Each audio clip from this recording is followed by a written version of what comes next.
The kingdom does not ask what you believe. It asks what you're willing to give up. If the kingdom is the end goal, it must also shape the present. Yeshua makes this unmistakably clear in Matthew 13:44, saying, "The kingdom of heaven is like treasure hidden in a field, which a man found and covered up. Then in his joy goes and sells all that he has and buys that field." The man does not hesitate. He does not negotiate. He does not retain backup option. He sells everything, not out of obligation, but because he understands value.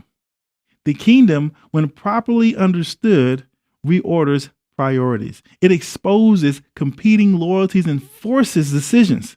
Not everyone who hears about the kingdom responds this way, and Yeshua never suggested that they would. This is where many modern expressions of Christianity quietly diverge from Yeshua's teaching. A faith that demands little produces little change. A message that avoids cost produces shallow allegiance.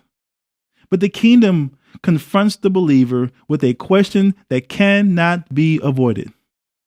What rules your life right now?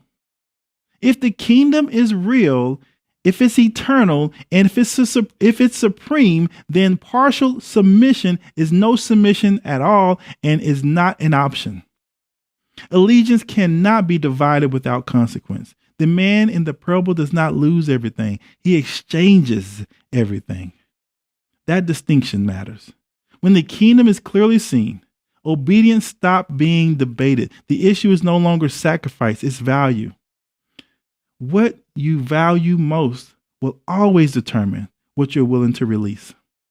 The kingdom does not merely promise a future inheritance, it demands present alignment. And that demand reveals why so many avoid defining it clearly.